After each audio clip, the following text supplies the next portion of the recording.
Ini adalah cabai rawit kaliber ya teman-teman, usia 35 hari setelah tanam. Dan ini pendingin alami, saya menggunakan batang pisang karena memang banyak pohon pisang di sekitaran kebun yang saya miliki ya teman-teman. Karena sebagaimana yang telah kita ketahui, 1 bulan terakhir ini tidak ada hujan sama sekali ya teman-teman. Nah, sengaja saya menggunakan pohon pisang seperti ini agar dia menjadi pendingin alami ya teman-teman. Dan kali ini saya akan melakukan proses penyepraian terhadap cabai kaliber yang saya miliki ya teman-teman. Bahannya apa-apa saja, simak terus videonya sampai selesai. Ini untuk penanganan kutu kebul, masih sama saya menggunakan Avidor ya teman-teman, dengan bahan aktif imidacloprid 25%. Dan kemudian saya menggunakan Kurakon. Ini sebagai antisipasi agar nantinya tidak ada ulat ya teman-teman. Dan kemudian untuk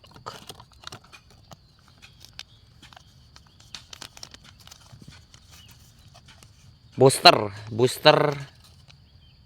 daun ya teman-teman, agar daunnya hijau, saya menggunakan booster daun seperti ini. Dan menggunakan Super Trobos untuk pupuk organik cairnya. Dan untuk pengendalian agar nantinya tidak terkena patek ya teman-teman, saya menggunakan Antrakol. Ini sebagai fungisidanya.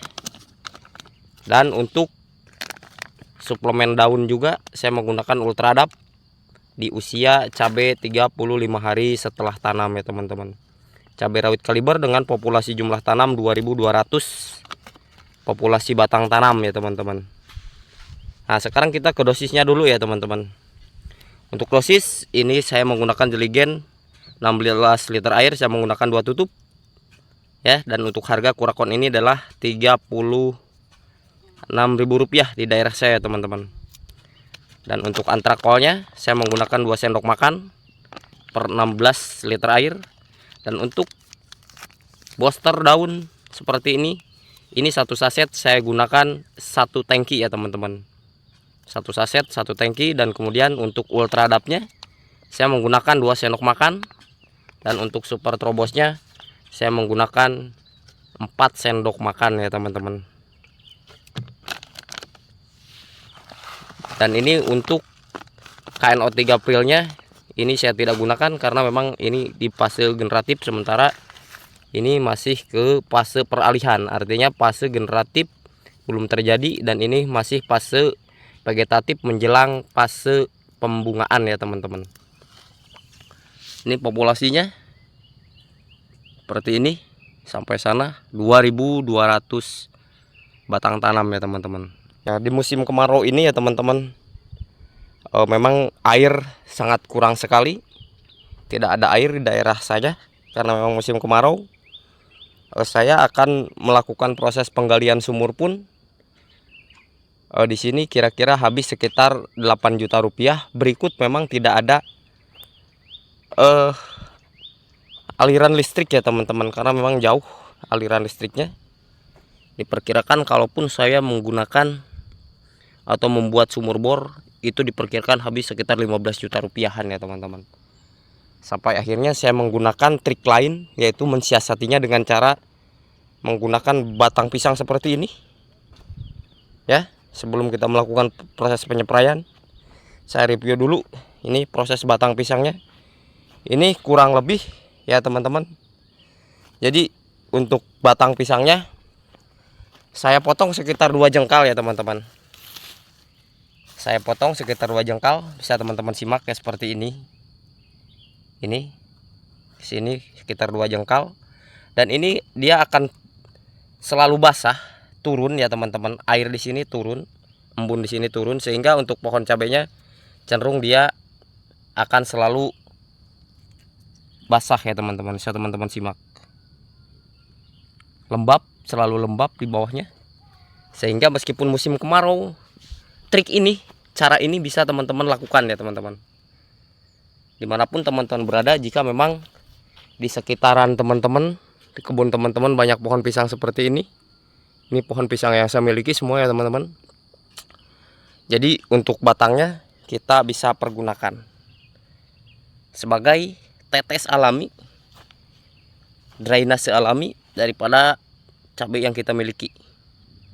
Ya. Ini di usia 35 hari setelah tanam. Ini minggu lalu saya sudah melakukan pengocoran dengan jenis pupuk Manohara ya teman-teman. Bisa teman-teman simak. Dengan cara dan konsep seperti ini. Saking tidak adanya air, akhirnya saya menggunakan batang pisang seperti ini. Dia tetap tumbuh subur, sempurna. Dan ini yang tidak menggunakan batang pisang karena belum selesai. Belum saya lakukan pembuatan batang pisang seperti itu. Oh, saya teman-teman simak. Dan seperti ini ya teman-teman. 35 hari setelah tanam, cabai rawit kaliber. Pertumbuhannya bagaimana menurut teman-teman? Silahkan di kolom komentar. Kurang apa dan bagaimana? Seperti ini tampilannya. Bentukan dari 2200 pohon kaliber yang saya tanam pada kesempatan hari ini dari sisa lahan kebun terong, lahan janda ini ya teman-teman, karena sisa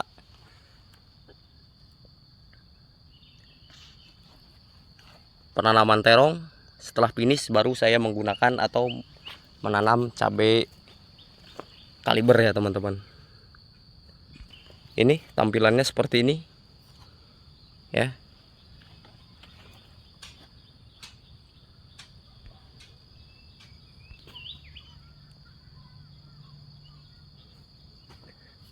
Biarkan tumbuh dengan menggunakan batang pisang ya teman-teman.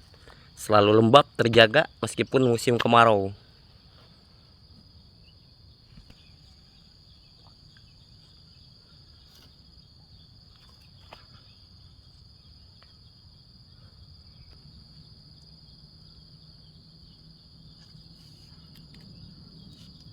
Oke, kita lakukan proses penyepraiannya ya teman-teman.